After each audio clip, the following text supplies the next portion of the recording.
జాతీయ న్యాయ సేవాధికార సంస్థ ఆదేశానుసారంగా చైర్మన్ కమ్ జిల్లా న్యాయమూర్తి జిల్లా న్యాయ సేవాధికార సంస్థ జునైద్ అహ్మద్ మౌలానా వారి సూచనల మేరకు కార్యదర్శి cum senior civil judge R Sanyasi Naidu జిల్లా న్యాయ సేవాధికార సంస్థ వారు న్యాయ సేవా సదన్ నందు న్యాయ విభాగపు విద్యార్థులకు జనన మరణ కుల వివాహపు certificate, driving license registration certificate, road transport మరియు ఇతర సంబంధిత పలు విషయాలను గురించి న్యాయ విభాగపు విద్యార్థులకు సూచించడం జరిగింది.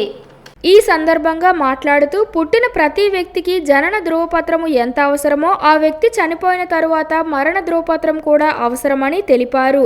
వివాహం జరిగిన తదుపరి రిజిస్ట్రేషన్ మొదటి 30 రోజుల లోపల ఎటువంటి రుసుము లేకుండా పంచాయతీ కార్యాలయాల్లోనూ 30 రోజుల నుండి 60 రోజుల మధ్య వ్యవధి కాలంలో 100 రూపాయల రుసుముతో ఆ తదుపరి ఎవరి కాలంలో రిజిస్టర్ ఆఫీస్ నందు వివాహ ధృవపత్రము పొందవలసిందని తెలిపారు. ఈ మధ్య కాలంలో మోటార్ యాక్సిడెంట్లు ఎక్కువగా అవుతున్నాయని, అందుకు గాను మనం తప్పనిసరిగా శిరస్త్రాణం పెట్టుకొని వారికి నిర్దేశించిన స్థానాల్లో వెళ్లాలని తెలిపారు.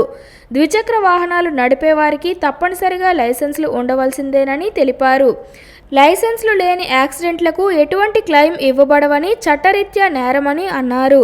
ఈ కార్యక్రమంలో భాగంగా K Ramakrishna register officer, doctor P Sudhir Kumar municipal health officer, N Ramanamurthy Raju regional transport officer, Gangadharrao motor vehicle inspector, A Ravikumar road transport officer, G Indiraprasad న్యాయవాది తదితరులు పాల్గొన్నారు.